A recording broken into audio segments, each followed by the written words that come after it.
שלום לכם, כל התלמידים והנוכחים.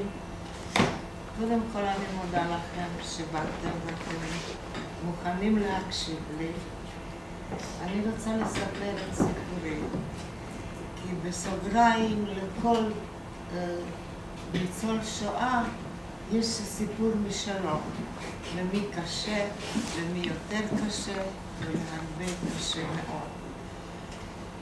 ולכן הסיפור שלי יהיה נטו רק הסיפור שלי. וכאשר אני נהניתי למורה ריקי לבוא לפה, קודם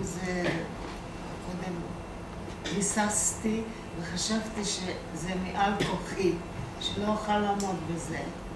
אבל במחשבה שנייה חשבתי שזאת גם חובתי לבוא ולספר לכם, גם בשם המיליונים שאינם בינינו, לא נדע אף פעם את סיפורם, גם בשם אלה שמאושפזים בבתי חולים ובמוסדות, כי לא עמדה להם כוחם ונפשם לעבור את התקופה ההיא, והיום עד סוף חייהם הם מאושפזים בבתי חולים. וכמובן, הכי חשוב עכשיו להעביר את הסיפור אליכם, כי אתם תהיו אלה שהתפקיד שלכם יהיה להעביר הלאה. אתם תהיו אלה שתצטרכו לעמוד על השאלות של ילדיכם ולעמוד בכל הדברים שאמורים להתעורר הכחשות, ואתם תצטרכו לתת תשובות. חוץ מזה שבאמת זה הגיל שהולך ונהיה תמיד פחות ופחות אנשים, ולא יהיה מי שיספר.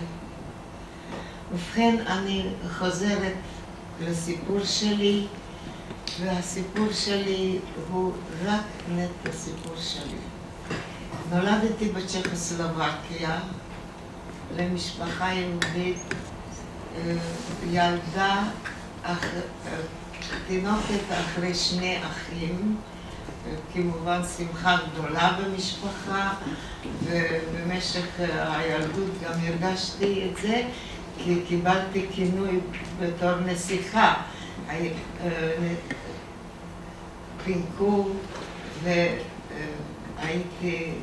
והייתי ילדות מאושרת.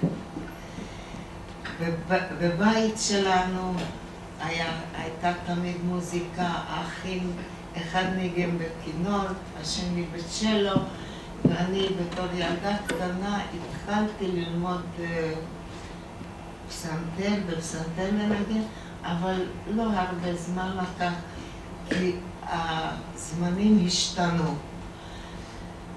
ובכן, הילדות הרחוקה, ילדות יפה, טובה, מאושרת, עד גיל מסוים, וזה היה ב-1938, כאשר ההונגרים כבשו את חלק מסלובקיה, והם כרתו ברית עם הגרמנים, ובאותה תקופה בגרמניה כבר השתולל אדולף היטלר הרוצח, ומאיזו סיבה, ובוודאי מסיבה פוליטית, כרתו ברית, והתנאים השתנו בארץ שלנו. ובאיזו צורה זה התחיל? כי קודם כל, אבי שהיה קשור במשחק עם צ'כיה, וצ'כיה נפגעה מהונגריה, וכך איבד אבא את פרנסתו, והתחילו ימים קשים, וכמה שהם השתדלו לפרנס אותנו בכל מיני דרכים. הלימודים של האחים עלו הרבה כסף והם כבר לא יכלו לעמוד בזה, לכן את שני האחים שלי העבירו לבודפסט, ושם היו לנו קרובים בעלי יכולת, והם עזרו להם להמשיך בלימודים, בלימודים בבתי ספר ובקונסרבטוריום. עד שהם גם כן ב-1944 גם כן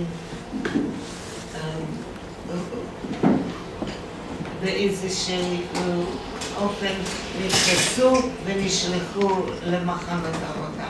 ובכן, אני חוזרת אליי, זה 38 ואני בת 10 ולא מודעת למצב מה שהולך מסביב, וחיה את החיים, ממשיכה לחיות, בית ספר, שיעורים, תנועה ציונית, בתנועה ריקודים ושירים, וחיה לי את החיי ילדות ומתקרבת להיות נערה, מאוד מסביב המצב הוא לא טוב, האנטישמיות משתוללת, בבית ספר ממלכתי משיבים אותנו לחוד היהודים, לחוד הנוצרים, ולבתי ספר הגבוהים כבר לא מתקבלים יהודים. המצב הוא מאוד דומה להתחלת גרמניה, אבל עדיין אנחנו בבית ואני מוגנת. אני לא יודעת מה קורה מסביב. הילדות שלנו מאוד תמים, אנחנו מאוד תמימים. אין לנו טלוויזיה, אנחנו לא יודעים כל כך הרבה מה קורה בעולם. אפילו המבוגרים לא יודעים. אני רק שומעת ורואה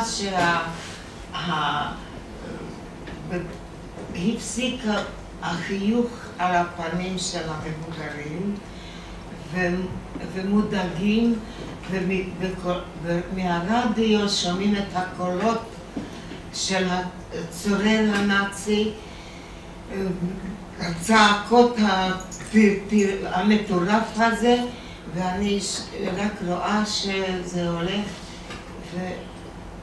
ונהיה המצב יותר ויותר לא סימפטי, משהו קורה שזה לא יפה ולא טוב.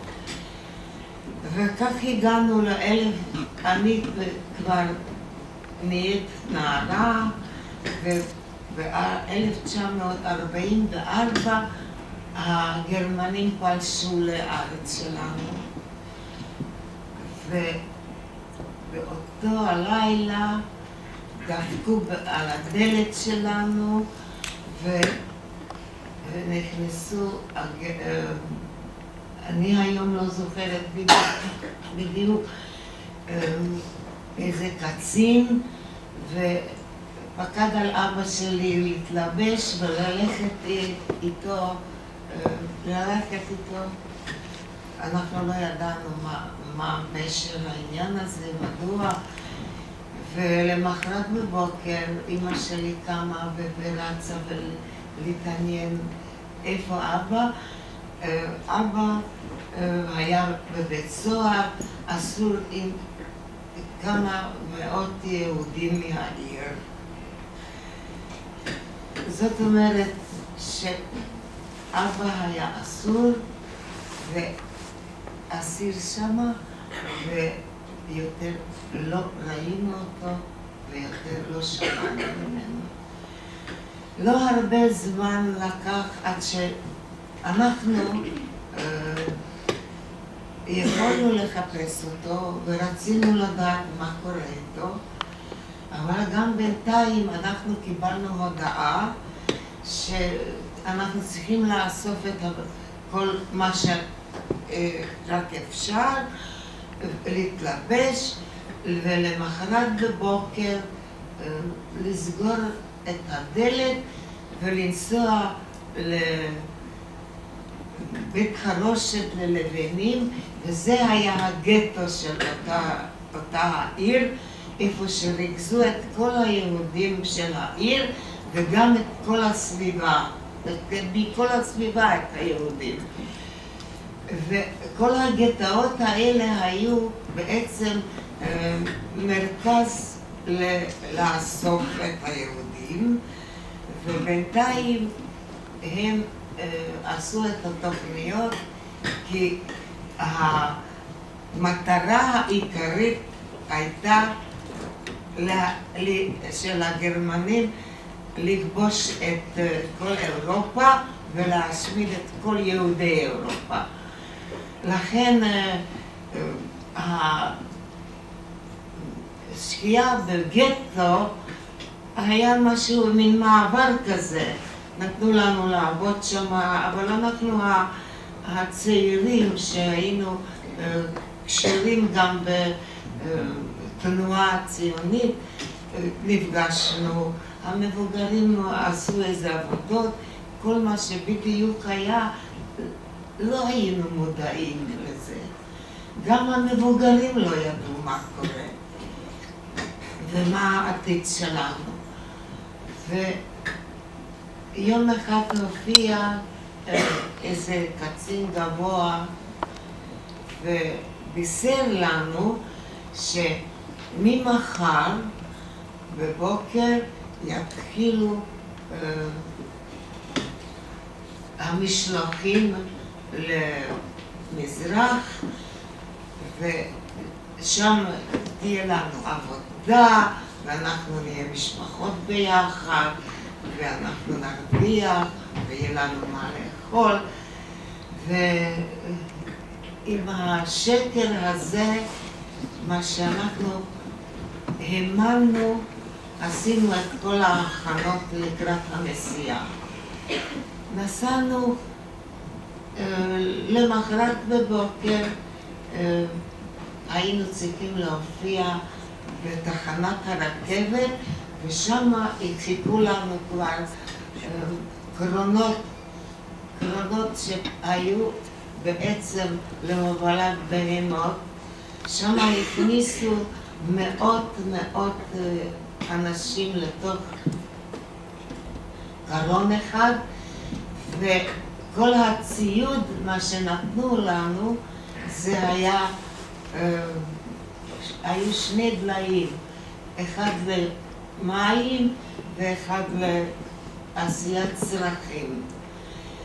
כמובן, הדרך הזאת הייתה עינויים שקשה לספר את זה. לא היה מקום לא לשבת, לא לעמוד, לא לשכב. שני הדליים האלה, כמובן בזמן מאוד קצר התמלאו, אחד התרוקן ואחד התמלא והסריח. והדרך של העינויים האלה לקח 3 ימים ו3 לילות, עד שהגענו למקום שלא ידענו מה שזה ומה קורה שם, אבל בדרך איפשהו בפולניה, היות ואני הייתי עם אמא שלי רק לבד, כי אחים היו במקום אחר ואבא שלי לא היה איתנו, ואני רק עם אמא שלי, ואנחנו ישבנו ליד הפתח של הקרון, ובמקומות מסוימים פתחו את הקרון, ושם ירדנו והבאנו מים, והיינו צריכים לשפוך את הדלי השני, ובפולניה, במקום מסוים, כי לכל קרון מבחוץ עמד חייל גרמני אחד גם כן. והגרמני הזה ניגש אליי ואמר לי שבתחנה הבאה, איפה שאני איפה שנגיע, שאני ארד להביא מים, אבל שאני לא אחזור. שהוא נותן לי לברוח. אבל היות ואני ילדה בת 16, אני אומרת לו, רק עם אמא שלי. אז הוא אמר שהוא לא יכול לתת לשניים להיעלם מהקנון, רק לאחד. ואני עד היום הזה לא מצטערת שלא עזבתי את אמא, אפילו שלא נשארה איתי, אבל לא הייתי יכולה לשכוח לי לעולם שלא הייתי נפרדת ממנה אז. הוא אמר לי, החייל הזה, יש לך איזה דברי ערך, תתני לי, כי אתם לא תצטרכו. אני חשבתי שהוא, אני לא האמנתי לו. אמרתי, אין לי שום דבר, מה שיש לי, יש לי, לאמא אני לא יודעת. העיקר אני חזרתי עם המים לסירחון הזה, לצפיפות הזאת, אבל אחרי 3 ימים הגענו למקום הזה שהיה נקרא אושוויץ אושוויץ. ופה הכל השתנה שוב פעם. פתחו את הדלתות והגענו לאיזה מצב של טירוף. פתאום אנחנו שומעים רק צעקות. לרדת מהר מהר קדימה, צעקות בלי סוף, קללות, מכות. להתקדם, להתקדם, להתקדם, לאן? להתקדם עד לשער של אושוויץ, איפה שכתוב שם באותיות גדולות שהעבודה משחררת. ושם בשער הזאת, לפני השער עומד דוקטור מנגלה, הידוע לשמיטה, ובוחר לפי האצבעות שלו, לפי האצבע האחד שלו, תלוי אם האיש הולך לחיים או למוות. ואני כמובן כל הזמן צמודה לאמא שלי, היא הדבר היקר ביותר שלי, ואני לא יודעת בכלל מה נעשה מסביבי פה, ואני צמודה אליו, ואנחנו מגיעים לפניו, והוא שואל אותנו, אמא ובת? כן, כן. אז לאמא הוא מראה שמאלה ולי ימינה. אנחנו לא יודעות מה פירוש העניין הזה, ואנחנו רוצות להתקרב אחד לשנייה. או אני אליה או היא. לא, הוא אומר, לא צריך. ביום ראשון אתם תיפגשו. אתם תיפגשו ביום ראשון, אין בעיות. וזאת הייתה הפעם האחרונה שראיתי את אמא שלי. ולא הספקתי לתת לה נשיקה ולא הספקתי להיפרד ממנה. ואני בתור נערה צעירה, אני בהלם. אני נהייתי רובוט, העולם התמוטט מסביבי, וכבר כבר לא היה אכפת לי מה נעשה איתי. אז שוב פעם, אותו הסיפור, מהר, מהר, מהר, מהר, לאן? לאן מהר? אני הולכת איפה שהולכים כולם, ואנחנו מגיעים לפני המקלחת, ולפני המקלחת עובדים המון חיילים גרמנים ואסירים שהתפקיד שלהם היה לגלח אותנו, את השערות ועל כל הגוף בכל המקומות איפה שהיו שערות לגלח אותנו, ואנחנו ילדות, תמימות, מתים מבושה, אבל כבר אין כבר אין לזה אפילו חשיבות לבושה, אם אנחנו במצב כזה. אז אנחנו נוכחים שם ושומעים בדיחות מספרים וצוחקים, החיילים, ואנחנו עומדות שם, ואחרי כן, אחרי שכבר גילחו אותנו, עשו DDT על כל הגוף, וזרקו לנו איזה סמרטוטים ללבוש, ושוב, כל הזמן אתה שומע רק קללות ומהר ומהר ובשורות ואחד שתיים להגיע שוב פעם לאן? למבנים של צריפים גדולים, ושם דוחקים אותנו. בצריפים יש 3 קומות של דרגשים, וכל אחד צריך למצוא את המקום שלו, וכל הדרגש הזה כמו 4 הקוביות האלה, ועל הקוביות האלה מחולק דרגש, ועל הקוביות האלה 6, 3 עם הראש לשם, 3 עם הראש לכאן. אז יצא מין דבר כזה שהיינו כמו סרדינים, ואם בלילה אחד רצה להתהפך, היו צריכים כולם להתהפך לסיום. הזמן הזה שם באושוויץ היה זמן של עינויים קשים.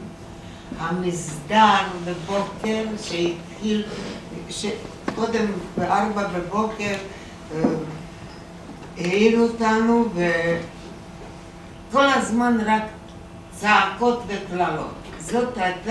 זה היה התוכנית היומית, זה היה כל מה שיכולת לשמוע כאשר התעוררת בבוקר.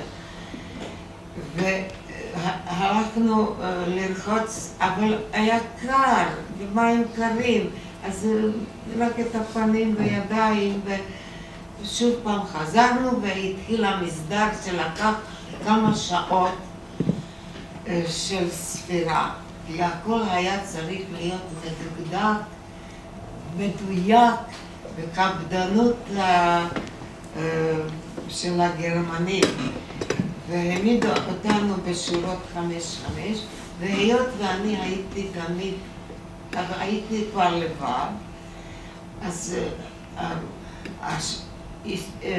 השתדלו לסחוב אותי תמיד האחיות איפה שהיו 4, שאני אהיה 5, וככה העמידו אותנו מוקדם בבוקר, ובאה ארוחת בוקר הגדולה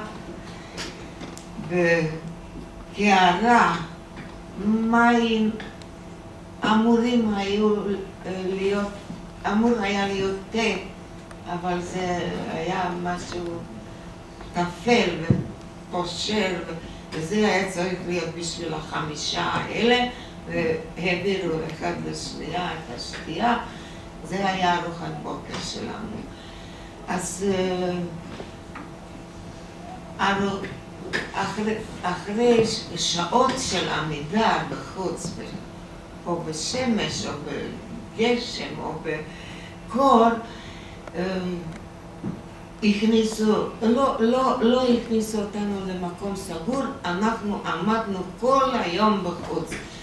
עד המסדר השני, שגם כן התחיל בערב 5 אחרי צהריים ונגמר ב9 בערב, כן, בצהריים עוד קיבלנו משהו, גם כן שוב פעם איזה קערה של מרק טפל, ומשהו בתוכו בפנים, איזה דברים שכמובן לא הספיק אפילו לשינה קטנה. וארוחת ערב, פרוסת לחם. עם זה אנחנו הלכנו לישון, וכמובן שאחרי כמה ימים הרעב התחיל להציג. אין לתאר לכם כמה שהרעב כואב כשלא יכולים להפסיק אותו. בן אדם רעב הולך הביתה, אוכל ומרוצה. אבל כשאתה רעב וכל היום, ואני מהסיפור שלי שאוכל להגיד לכם, הכי הרבה סבלתי מהרעב, כי הוא כאב לי בכל הגוף. הוא הציק לי בבוקר כשהתעוררתי, הוא הציק לי בערב כשהלכתי לישון, הוא הציק לי כל היום. ופעם שנייה הייתה לי עוד פגישה עם דוקטור מנגלה, כשהוא בא לצריף שלנו, ובחר והסתכל ובדק את הידיים של הבנות שלנו, ובדק והגיע אליי ואמר לי פרימה ונה, שיש לי ורידים טובים מאוד, ולקח אותי למרפאה ולקחו לי דם. הדם הזה היה מיועד כבר בשביל החיילים גרמנים בחזית. הדם היהודי היה טוב בשביל החיילים הגרמנים. אחרי שלקחו לי את הדם, קיבלתי פרוסת לחם, וזה היה שווה את הכל. וחשבתי שיקחו לי את כל הדם שלי, שרק ייתנו לי פרוסת לחם, כי זה מה שאני רוצה. אז חזרתי לצריף ונורא התפעלו כל החברות והסביבה, כי הם לא האמינו שאני אחזור, שאם מנגלה לוקח את מישהו, שעוד יש סיכוי שהוא יחזור. ההמשך היה העינויים האלה של המסדרים, של הסחיבות מפה לשם. זה לא לקח הרבה זמן אצלי, כי הייתה סלקציה, והגרמנים נחוץ היה להם כוח עבודה בגרמניה בבתי חרושת, וכך מזלי סיפק לי שאני סודרתי בקבוצה הזאת שיצאה מאושוויץ לגרמניה, למקום שקראו לו גייסלינגן, וזה היה ליד שטוטגרט. שם בנו בשבילנו צריפים, ואנחנו 500 בנות מגיל 12, הכי מבוגר 30-35. לפני שהגענו למקום הזה, היות וזה היה בית חרושת גדול, וזאת הייתה עיירה שכל התושבים עבדו בתוך העיירה הזאת, הייתה להם ישיבה, אספו את כל התושבים וסיפרו להם שבשבוע הבא יבואו פה נשים, שהנשים האלה הם מקרים קרימינליים, הם רוצחות, זונות, גנבות, שאנחנו מסוכנות, שלא יקשרו אותנו שום קשר, ואנחנו באמת הגענו שמה, לא קיבלו תמונה יפה מאיתנו, בלי שערות וכל מיני סמרטוטים, אבל שם קיבלנו את הבגדים עם הפסים, ושם קיבלנו את המספר כל אחד. המספר שלי היה 20,189, ולאט לאט ראו התושבים וגם האנשים שעבדו באותו בית חרושת שאנחנו בני אדם וילדות, יש פה משהו שלא כל כך אמיתי. באותו בית חרושת עבדו עוד 5,000 שבויי מלחמה גברים מצרפת, איטליה, צ'כיה, פולניה, אוקראינה. כל 5,000 הגברים האלה התהלכו חופשיים, רק הבנות, הילדות האלה, 500 ילדות האלה, היינו סגורים עם גדר תיל ומלווים לבית חרושת לעבודה, עם חיילים, עם כלבים, עם רובים. זה היה אבסורד, זה היה אבסורד. ובבית חרושת עבדנו, זה היה פעם בית חרושת מאוד מפורסם, וירטנברג'ישה מטלווארט-פבליק, WMV, שזה גם היום יש להם דברים יוקרתיים מאוד בכל העולם, אבל אז זה נהפך לבית חרושת לנשק, למוניציה, ואנחנו סודרנו שם בעבודה של, אני עבדתי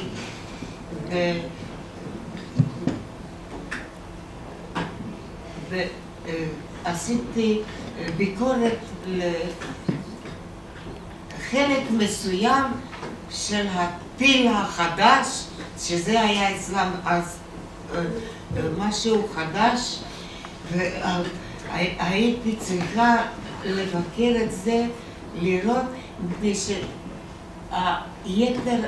כל המחלקה הזאת עבדה רק עם החלק הזה, היתר החברות והאנשים עבדו עם מכונות גדולות,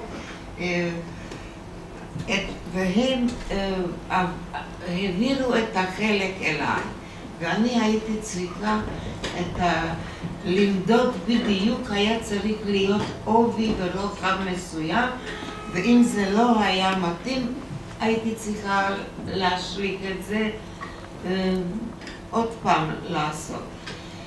והיו באים כאלה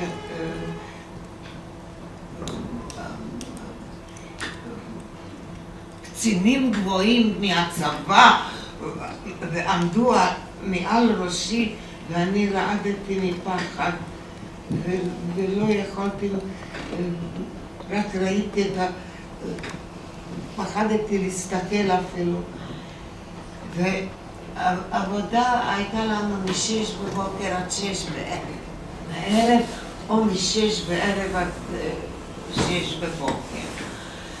והמצב במחנה הזה היה ב1% יותר טוב כמו באושוויץ, מפני שכבר לא היינו כל כך צפופים, וכשיצאנו מהמחנה, בבית חרושת היה לנו יותר טוב. בבית חרושת היינו קצת יותר חופשיים. בקשר לאוכל זה לא השתנה, הרעב נמשך, ופה ושם היו גם אנשים טובים. והבוס שלי הביא לי מדי פעם תפוחי אדמה מבושל. איזה אושר זה היה, איזה איש ביום קור כזה, בפור כזה, קרן של שמש.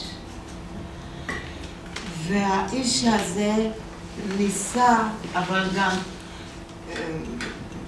ניסה גם חוץ ממני לחברות שלי לעזור, וכך שהמצב נהיה שעל יד שולחן אחד כבר ביקשתי שיבקש את החברות שלי, שיהיה להם עבודה קצת יותר קלה, וישבנו כבר 6. ולכל אחד מאיתנו גם כן כל כמה זמן הביא תפוח אחד, פרוסת לחם, גם להם כבר לא היה ב-44. העבודה הזאת נמשכה ואנחנו בכינו לא, סליחה.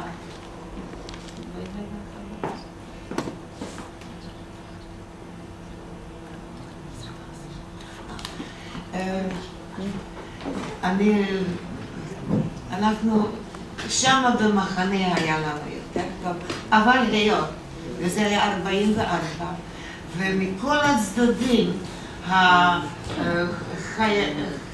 החיל האמריקאי, האנגלים, הרוסים התקרבו, והם אז לא ידעו מה לעשות איתנו, שוב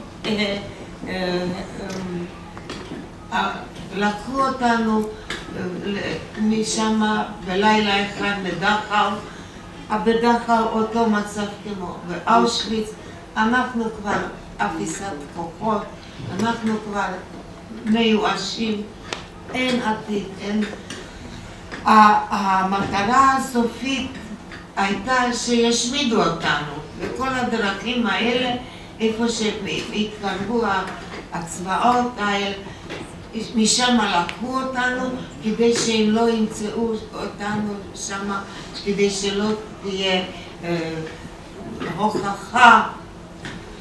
אז שוב פעם, נסיעות באמצע הנסיעה כזאת, אנחנו השתחררנו. הגיעו האמריקאים, שחררו אותנו, הגיעו הטנקים האמריקאים, פתחו את הקרונות, ישבנו שם ואמרו לנו לרדת, כי המלחמה הסתיימה והאמריקאים שחררו אותנו. אבל אחרי המלחמה הייתה להיות שמחה, אבל לאן את תלכי?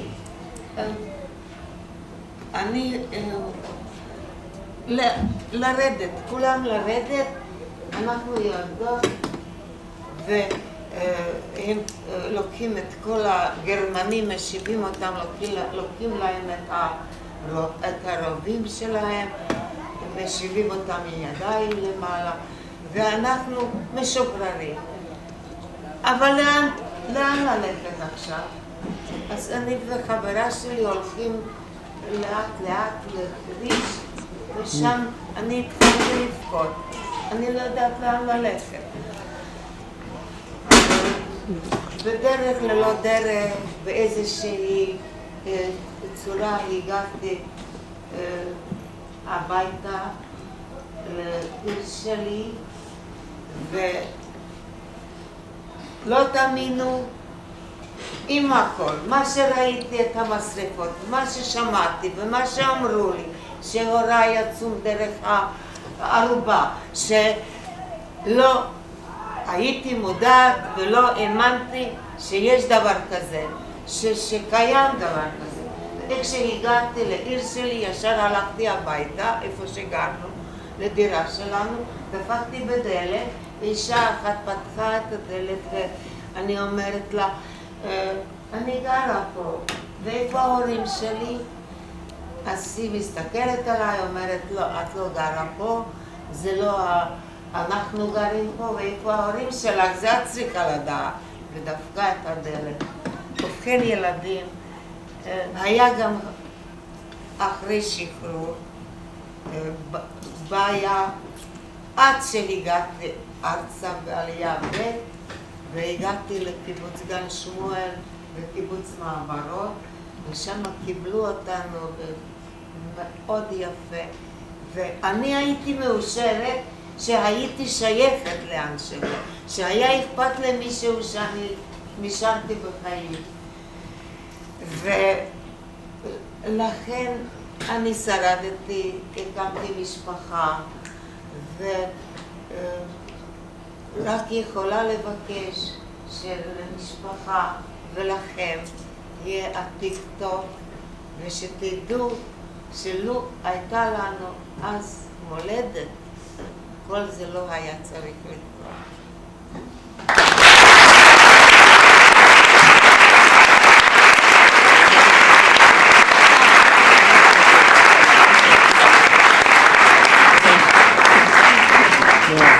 יש לי שיר שנכתב על ידי אלה גור,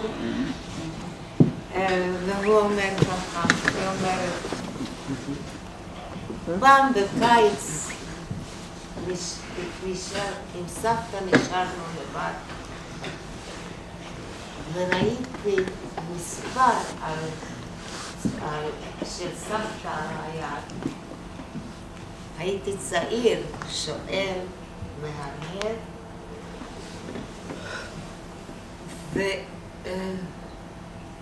ורציתי לדעת, אבל לא שואל. וסבתא, ושמתי לסבתא את ידי הרכה על זרועה, ורציתי לתלוש ממנה כל מספר מהם. וסבתא רק נשקה וחיבקה מבלי לדבר, ואמרה חמישית, כשתגדל לספר. וגדלתי קצת, והיא סיפרה על תקופה קרובה ורחוקה, על רעב, על סבל, על תקופה קשה. וסיפרה איך היא בנס אצלה. ופעם, כשנשארנו סבתא חצר לבד, נשקתי לסבתא חזק על היד.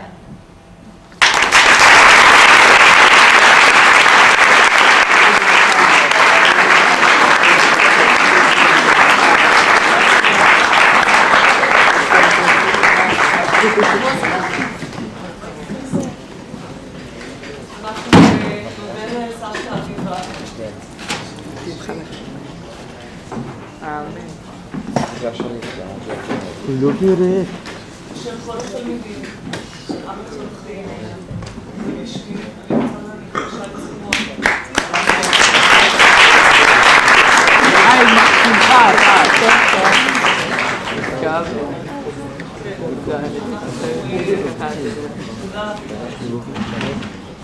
טוב.